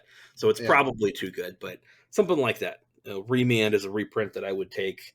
Some kind of card for a Kiln Fiend. Give me Kiln Fiend. We have a bunch of Kiln Fiends. No, we have the one that's kind of like Kiln Fiend, but it's not as good. And so then I could play that and the Kiln Fiend. Give me Kiln Fiend. I'll play okay, here's the thought. I don't know how you feel about this card, but like, all right. So we have Liliana the Veil, right? I don't think Snapcaster can come back. Is there like, we can get Goyf, right? I think we can honestly have Goyf. Oh yeah, I think any format where Fatal Push is legal. It's so funny because we talked about, like, some people will talk about like the linear decks, but like Rakdos has a lot of interaction. Thoughtseize, removal spells. It's a very interactive deck, to be honest with you. And the difference is our interaction costs mana. This is true, but the point is, like, in any, like, Fatal Push keeps Tarmogoyf in check. So like, as Tarmogoyf decent, sure, it doesn't die on its own, right? It's always at least the 1 toughness, but like, I think that could make Delirium decks good. I think Delirium's fun. But there are a great many ways to kill Tarmogoyf. A lot of your removal isn't red, it's black, and black doesn't care as much about toughness. It's not a demon, angel, or whatever. It's power word killed. It's not an artifact and get Go for the Throated. So all of your black removal spells can kill Goyf. So yeah, while it dies to removal, we know that's kind of a meme. It is a very strong card. But, I don't... Nobody's playing Tarmogoyf in Modern, right? I don't keep up that much with it, but I don't think anybody's playing. I could be wrong. I'm sorry if that sounds stupid. I just don't play much Modern, but I don't think it'd be that powerful, right? I'm guessing that's what you're thinking as well. Yeah. Sorry, 1 sec. No. We're doing it live. Yeah, like, I think Goyf's fine. It's just gonna eat all the removal spells, right? And the games it's gonna get away from things is just like, any creature could have gotten away at that point, right? Right, right. Misery Shadow, right? Like pumped or unchecked or pumped once or twice Yeah, and things, right? Was going to get you on top yeah. of your life. So Here's the other card, um, Vendilion Click. Vendilion Click, yeah, yeah. The second the second that I even get the hint, right, when we're obviously placed on the Pioneer Rules Committee, Yeah, and we get the God book also because who else? It's got of course so gonna be us. The second that happens, and I see that Vendilion Click, you're gonna know because I'm gonna buy every Night Pack Ambusher that yeah. can legally be played. Because unless I don't think I drank a bunch before this episode, Vendilion Click has flash. It does, yes, It has flash because rare. I we can got to we put it got in to draw click. steps. Yeah, we got to click and draw step. Yeah, click and draw step. So the second that happens, the second you see all the Night Click ambushers go off the market, that's you know that one, we got a hold of the God book. Two, Vendilion Click is in it, and I am buying all the Night Pack ambushers, and I will never play anything else. Yeah, So we see that. What's coming back is no, we're getting Eldraine. we're getting Eldraine and we're getting Ixalan. Eldraine over Lorwyn Shadowmoor. Why? That's what I need an explanation for in 2023. Anyway, Honestly, I think Shadowmoor and I think Lorwyn and Shadowmoor are kind of played out. I think there's a lot of unexplored area in Eldraine still. We're going to be going to the Feywilds now. I like Eldraine a lot. I know I've okay, disappointed you severely. you I can have. see it in your face. You know where you're sleeping tonight? Outside on the patio with that broken Oh door. no, the Yeah, broken you door. got to guard the door because I don't know who I'll else is use going to do it. I'll use it to keep me warm because it's not on the hinges Yeah, anymore. exactly right. You can use it as a large fluffy blanket since it's Yeah, mostly it's insulated, right? Like if you yeah. have that layer of air in between the plywood, that's actually better for you. So What you're is doing what is it in what we do in the shadows? Like, oh, you can't just leave the door on him. He's gonna feel that in the morning. You got to give him a nice blanket or something. something like that. Yeah, that's one of my favorite movies, man. The thing is, like, I just think of Lorwyn and Shadowmoor as the Feywild. Why do I need to go to the Feywild? Like Lorwyn and Shadowmoor are the Feywild, and it was such a cool set. You had a deck called Quick and Toast. Yeah, You keep your your Canadian Threshes, keep your Dead Man Ales, keep all your random names. Quick and Toast yeah, but is that deck wouldn't be called Quick and Toast today. It like because what was in Quick and Toast? it was just it was makeshift mannequin with fire spout, right? There was that fire Yeah, spout card that was like, hey, if you spent red and green, deal 3 damage or deal X damage. And the big another card I want to see back is makeshift mannequin. yeah. It Makeshift would just mannequin. it would just be called like Team or Mannequin or something like that now. Like it wouldn't be called Yeah. Quick and Toast. If it was a legacy deck though, it would be called like, I don't know, um Andy Milanakis's Yeah, Peruvian breakfast sandwich or something like that, yeah, right? yeah, It would yeah. have some kind of crazy name if it was a legacy deck. So Yeah, yeah, if but it's a yeah, modern deck, it's gonna get someone to like a UC violation because they had the word thug in their deck name. something like that. Now I've got to see Quick and Toast by Big Gamma Wolf. Maybe I'm off on the makeshift mannequin situation. Oh, was I wrong? Hold on. Yeah, Maybe we which didn't was say makeshift mannequin. Oh, we didn't. This is not the Queen of River. And this says we were just playing a bunch of the vivid lands and then 5-color Mole Drifter. It says that okay. 5-color Mole Drifter was Quick and Toast. That's not what I remember. I could be wrong. But there we go. Condemn, careful Okay. consideration, cryptic commands, which makes sense. I was Okay. very wrong Well, with Quick and Toast. other paper boomers go roast Chris for his lack of quick and toast knowledge, Yeah, or sorry, sorry. support. But Yeah, also, hey, we talk about the Discord. I think that's a this pretty good version wish has it. list. It is Yeah. it is a mannequin deck for a lot of time because you were reanimating either Cloud Thresher or Mole Drifter or whatever else. Anyway, sorry. Okay. All right. All right. Well, look, all I was gonna say was also, if you're on the Discord and you have to be a Patreon member, you could ask us a Patreon mailbag question because every Patreon member gets access to the Patreon Discord. We got a couple extra Every channels there. single one? Every single, no We matter just what, anybody ask us these questions? any of the great levels of the amazing level. People say we got the best Patreon, the, That's be- the, just, the greatest. People always ask me, "How'd your Patreon right. get so good?" They And call it's, us. it's it's the community. It's the people, Yeah. by the people, for the people. Right. Right. But we have the Patreon mailbag, and again, it's available for all tiers.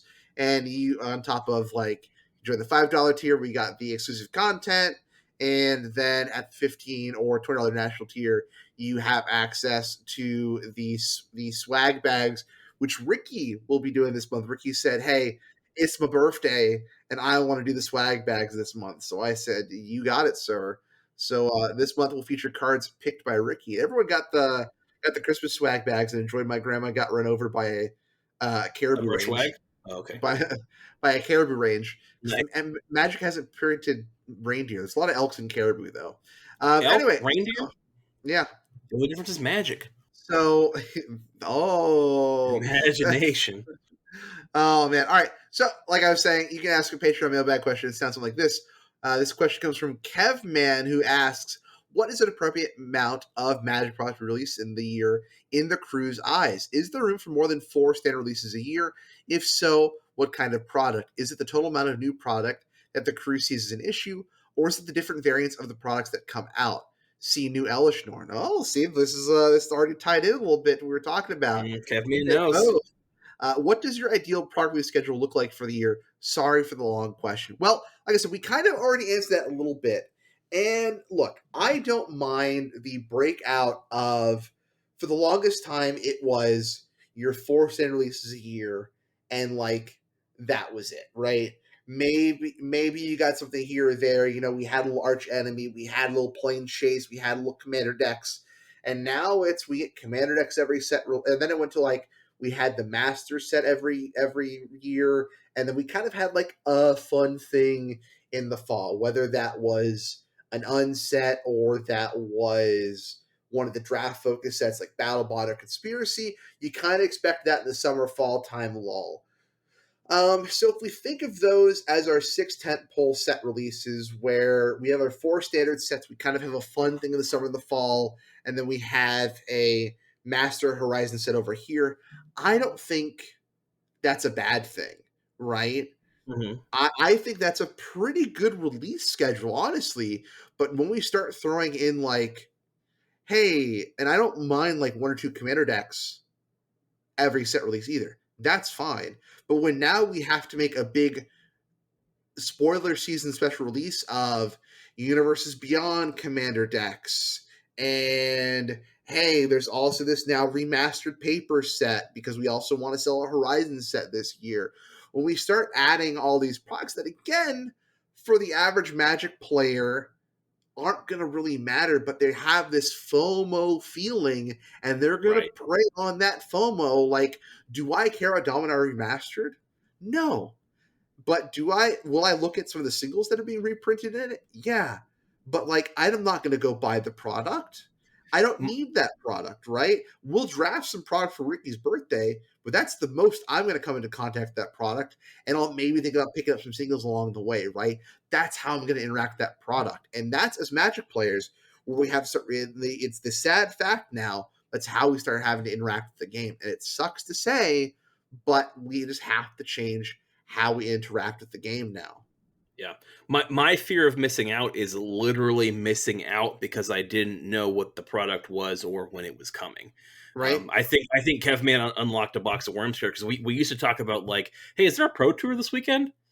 And it sounded crazy because like we're content creators in this sphere, but it's like just like that is such an insane thing because you can't go back and videotape the hours that me and Ricky were awake at 3 o'clock in the morning on a crappy laptop trying to borrow one of the local game stores who gave us the keys and the alarm codes because they were literally insane's Wi-Fi because we didn't have home Wi-Fi back then, watching a pro tour. Like that was the most exciting thing. Magic was such a big part of identities. Again, it's identities. It's how I've made a lot of my friends. So like it was sad for us because it was like this is so not who we are.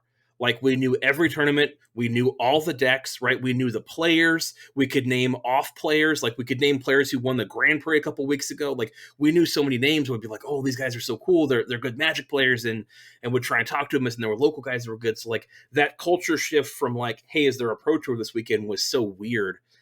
And now it's like the same with product. We're like, I'm glad now because now we know what the path of the pro tour is. We compete in these we compete in these RCQs. We know what the path is. They've done a total 180, and Huey's done, I think, a pretty darn good job of at least making it clear when these tournaments are again and what the path is, and we love doing it. But like now it's like that with sets. where I'm like, oh man, like there's some cool product that I might like to buy, but there is so much of that product that like I just can't pay attention. Like it's too much. And so like I would have known about the Christmas thing that I bought if it weren't for the fact that you guys were like, oh, here's this thing. And then I waited in a 40-minute digital queue to buy it because I thought it was cool, but I was never gonna find it on my own. There are Yeah. so many secret layers that randomly come out. I'm just like, eh. So like I almost need like to A sign up. lot of these products are being held up by the fact it's like Dominaria Remastered. That's a fun little draft set, but why do a lot of people care? Well, I can get a full art borderless of these cards I care about, right? And it's just like I'm going to be honest. I am not anti Secret Layer at all. I think Secret Layer Yeah. is the best way to handle a lot of these ancillary products. Right. If we're going to Right. be FOMO, let's be FOMO about it and move on. Like, let's not beat around the bush and just like do the thing, right? Yeah. Now, obviously, certain things need to be available in certain quantities, and I feel like you still needed some reasonable print to demand staple of them. But with the general Secret Layer release, it's really easy to be like, there's nothing here for me, or oh, I like two out of these three cards. Can I find someone to split this drop with, or something like that, right? You know, Uh, and I think the Secret Layer is the best way to get around a lot of the FOMO. Like, if we're gonna do FOMO, let's just do FOMO. yeah. Because I think the like again one of those issues is just like then if I want to get the singles afterwards, because like that's just a fine way to do it. Like I'll just pick up my singles, I'll crimp them, I'll play in professional Magic tournaments, right? Yeah, No problem with any of that there. Um, so like again, the singles market does solve a lot of that FOMO, but again, like I don't have a fear other than I'm just like, oh, there's so much stuff coming out, like I don't know, and like there's so much of it too though that it kind of helps because like certain cards I think kind of go under the radar sometimes, and then I can pick up the cards that I want on the secondary market. So it's not the end of the all world. these releases, like one of the biggest things in all these releases is like they're devaluing a lot of like.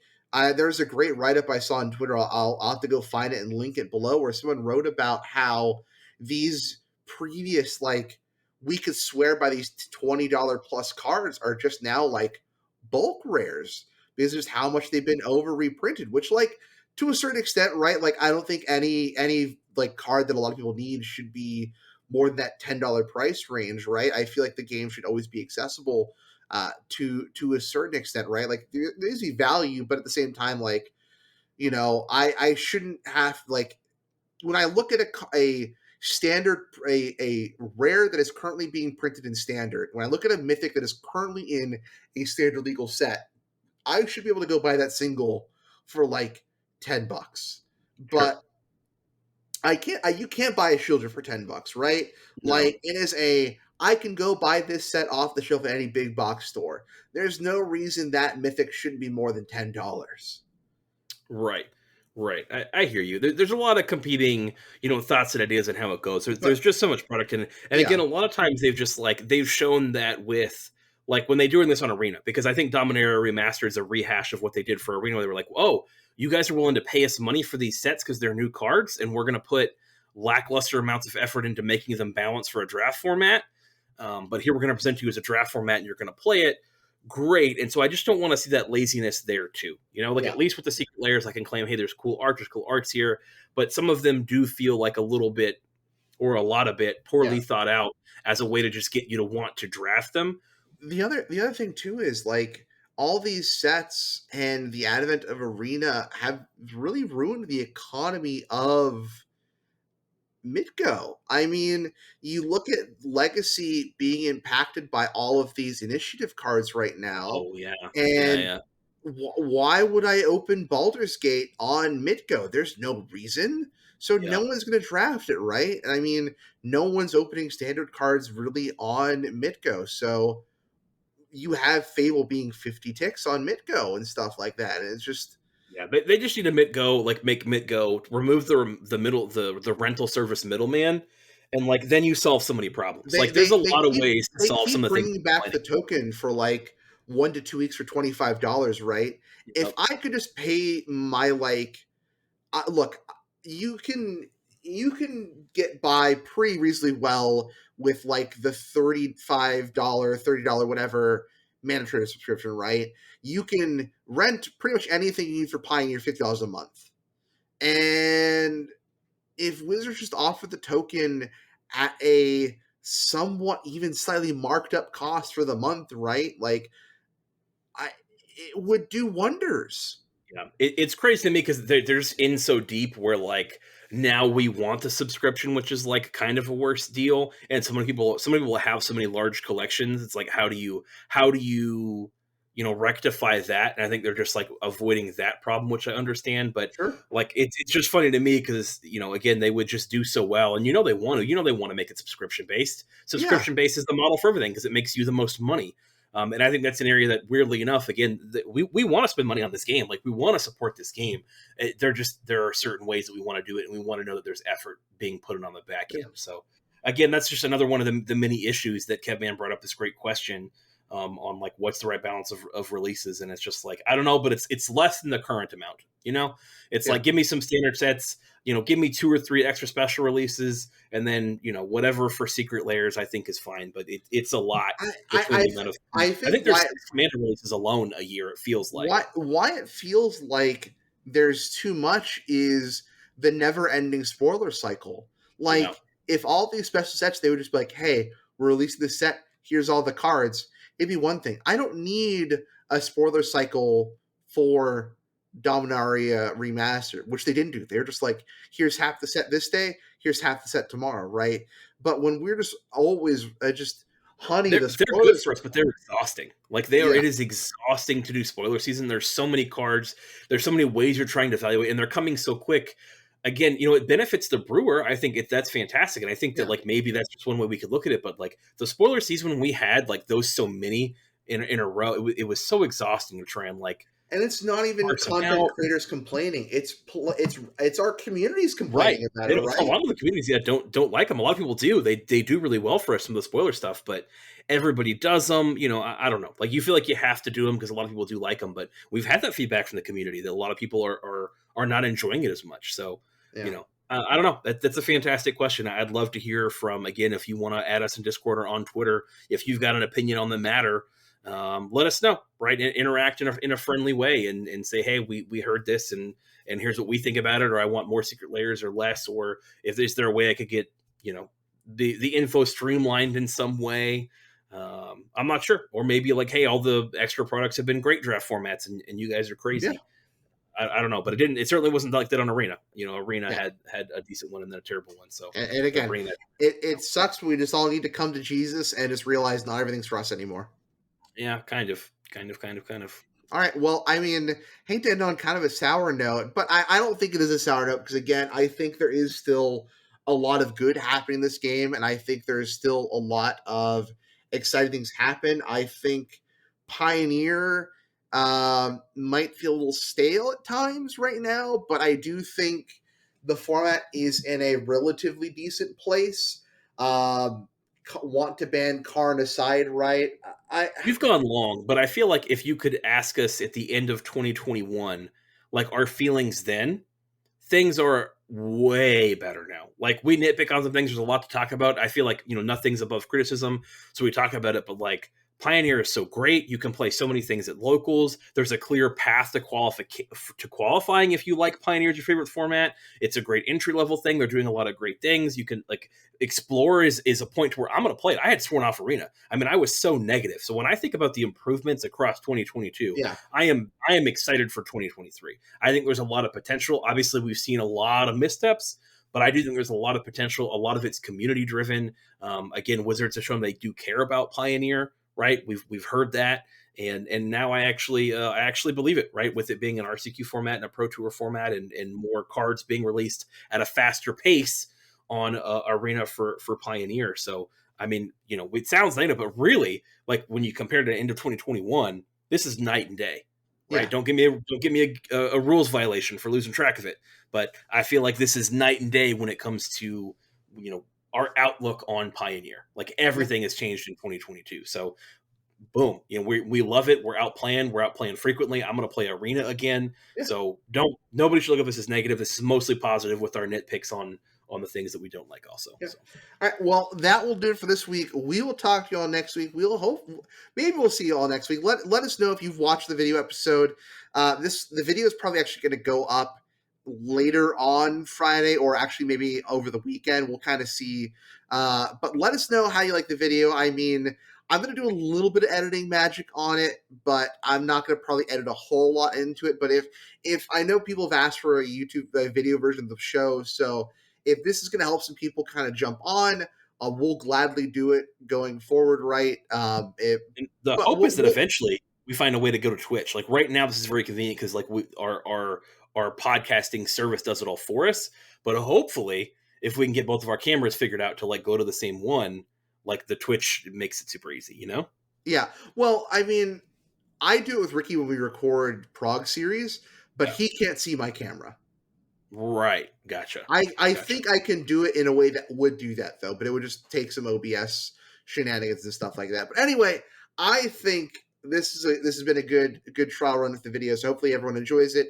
Hopefully I'll do some extra stuff like throw up some of the deck lists we're talking about and things like that. We'll throw up some Kato on the screen and things like that. But I'm not going to do a whole lot of crazy super editing on this. Just try to run. Just feeling it out. Let people let us know how they feel. Where can they find you, Chris, to talk to you about that beautiful Gengar hat? Yeah, you can hit me up on tweeters for now at its_Christmas, and Christmas has no T. You can find me at Crew3 Podcast on Twitter, where I run our official channel and talk about all the craziness happening in not just Magic, but all of my wonderful hobbying. You can see behind me there on the shelf. Once we take the Christmas tree down, the popcorn machine is going back out in the living room. Mm-hmm. We're shifting the big shelf into the corner. And Woo! I'm getting some glass display cases. Heck yeah, Ruckman. We're gonna really spice up the stuff. Well, I've been looking right this entire screen. I've got Ruckman over here on the right. So Yeah. yeah, and absolutely, you've got you're going to have something new to add to that shelf. Oh. January 21st. So Oh yeah, I can't wait to see why you roasted my wife about what that's she it. does and does not know about my interests. I threw her in that popcorn maker. I threw her in that popcorn maker right there, and we had a roast. All right. Well, we will talk to you all next week. Bye. Bye.